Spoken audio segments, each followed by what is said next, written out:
Hello, lovelies.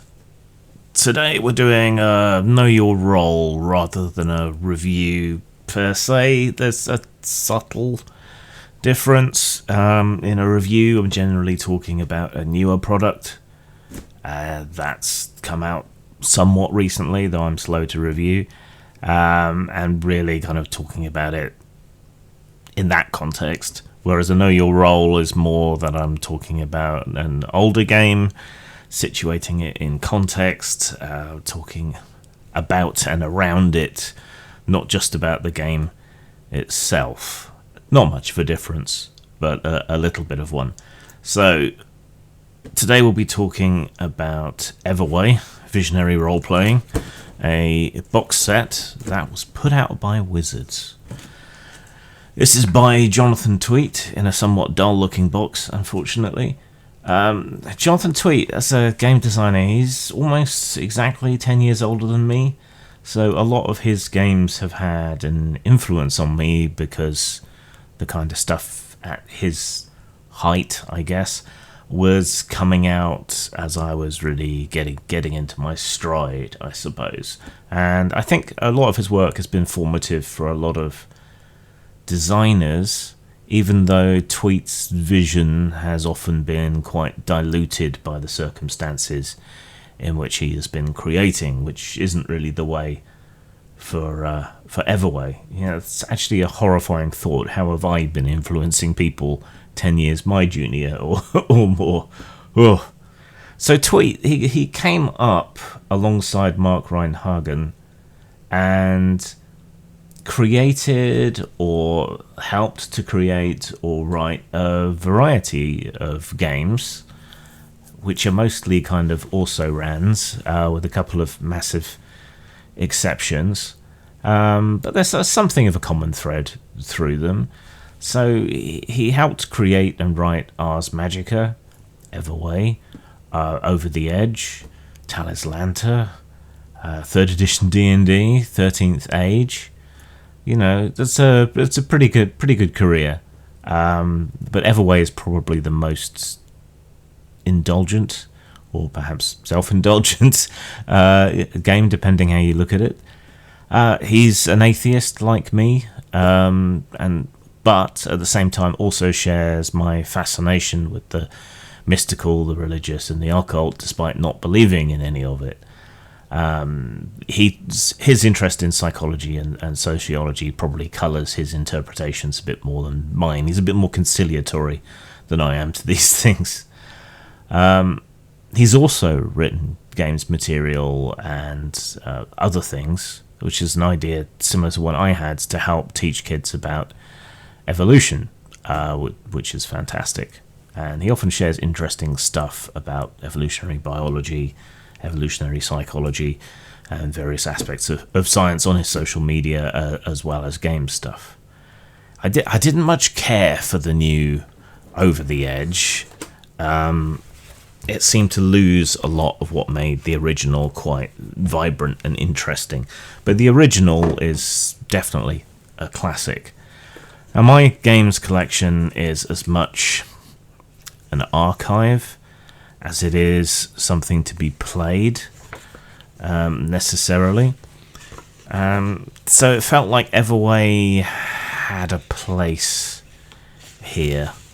I mean, Everway is perhaps the most story game of story games that is out there. So it's somewhat surprising that it was published by Wizards of the Coast back when they were a proper role-playing company back in 1995. 1995 was the same year that White Wolf put out Changeling, so you could say that maybe there's something in the air there. It's also the same year Cyber Generation came out, an underrated cyberpunk follow-on. Heavy Gear came out with its incredible world building and so on in the same year.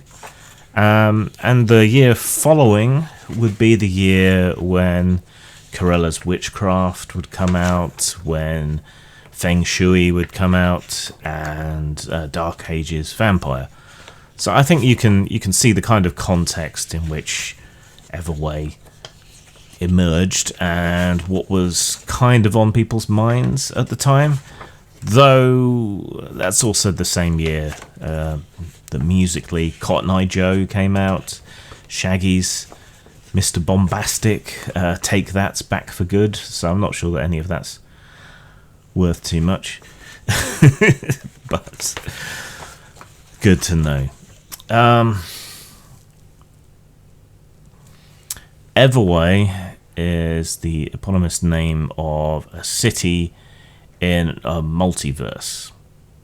So Everway is a multiversal RPG. So it replicates ideas that you might find in a lot of Monte Cook's games more recently, or in the more esoteric and less horrific works of, say, Clive Barker. I'm thinking like Aberrat and Imagica wouldn't be out of place in this game.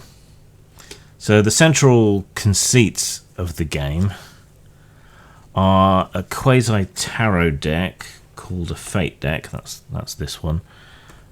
Or, sorry, Fortune deck. Which is used to divine elements about the game as you progress through it.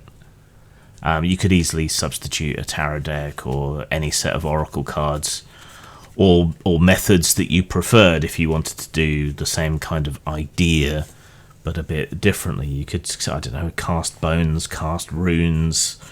There's various oracle decks and vision cards and God knows what else out there.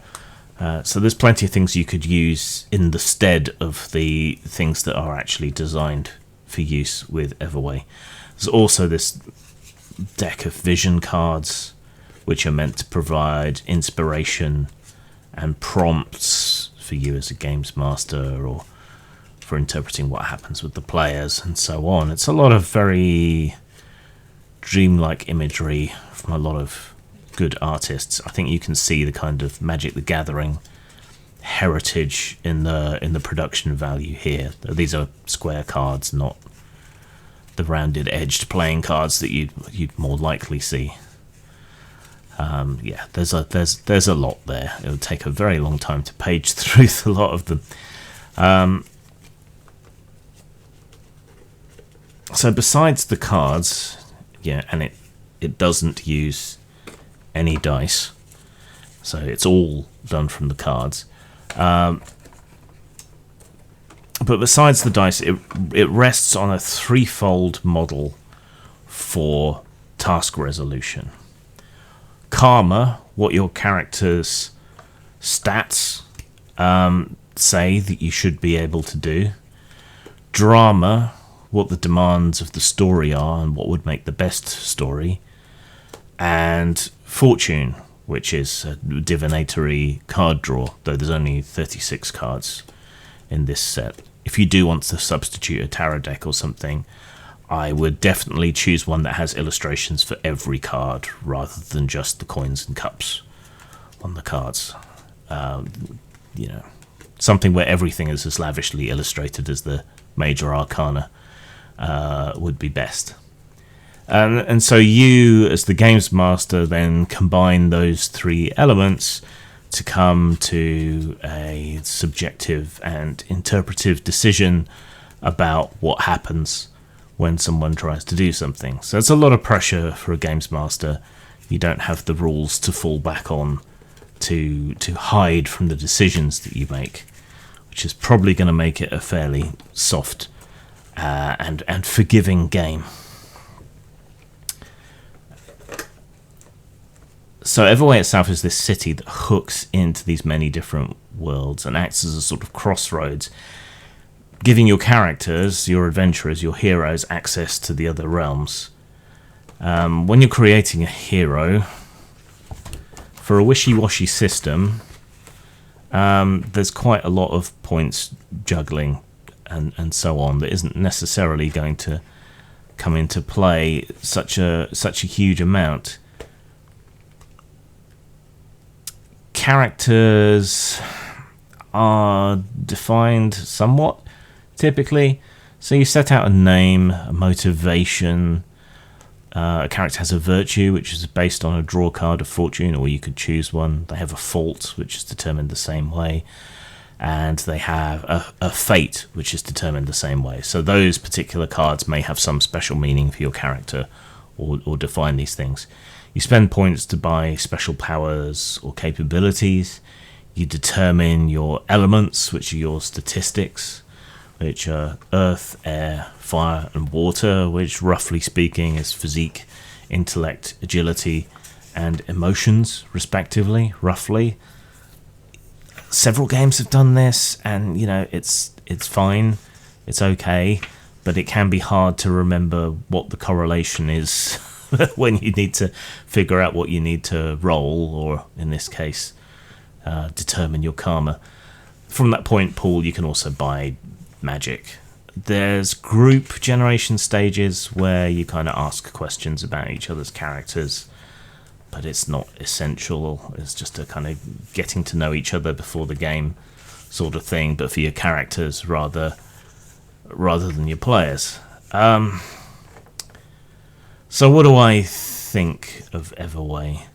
I don't regret having it as an archive, and diceless role-playing is always interesting, but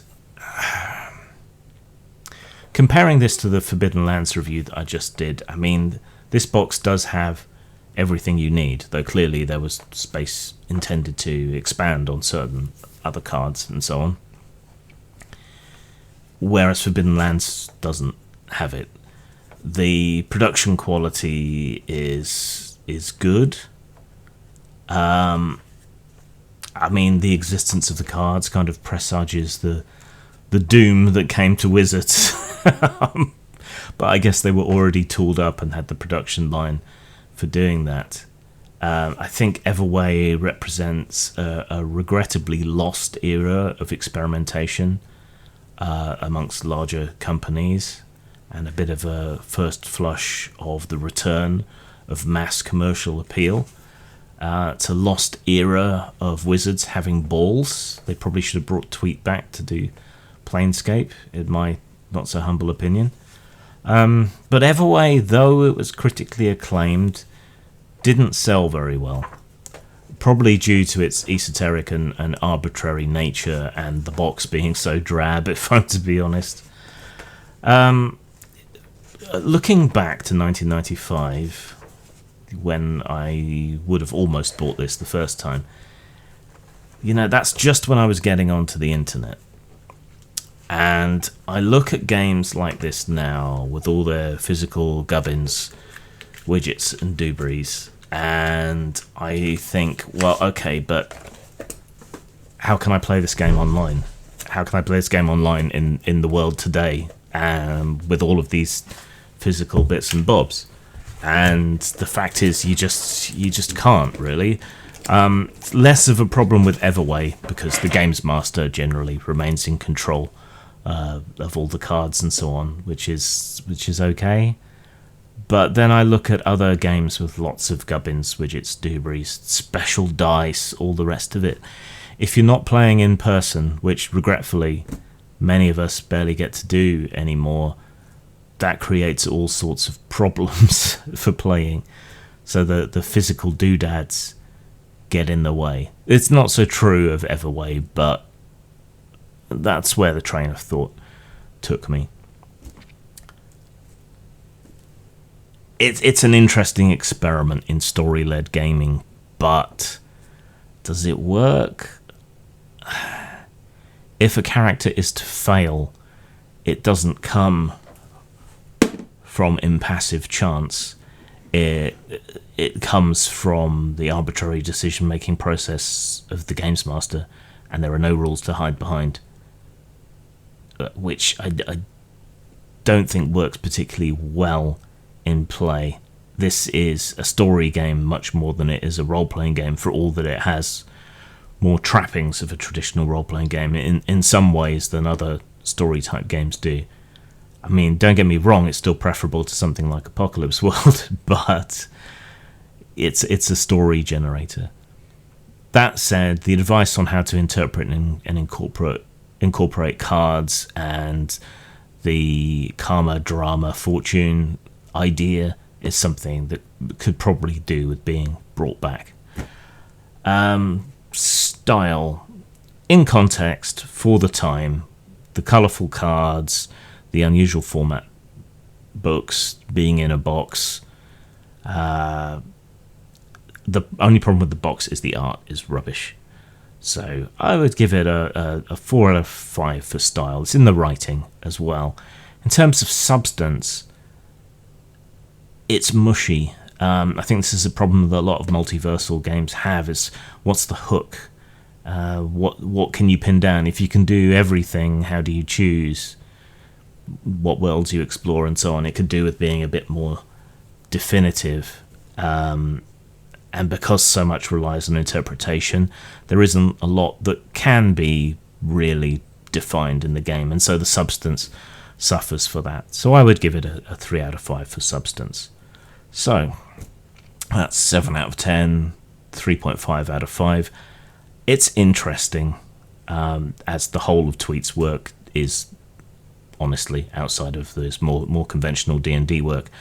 But I really think this is only worth tracking down, hunting down, buying on eBay or whatever, if you have an interest in the history of role-playing and the rise of story games in the 90s. Otherwise, I just don't think it's for you. But it's very interesting. Zang. Aren't you a little tired of so-called horror media about shiny, sparkly, angsty, whiny monsters? I know I am, and that's why I created Actual Fucking Monsters, where you will play an actual fucking monster doing horrible and monstrous things and being tracked down and killed for it. Buy now at DriveThruRPG, post-mort.com or lulu.com. Well, I look at it myself as the beginning, really, of an exploration. That's the reason we're exploring. You don't know what you'll run into on an exploration. What the sky looks like, what the stars look like. Do they still twinkle, or are they a steady light when you get outside the atmosphere?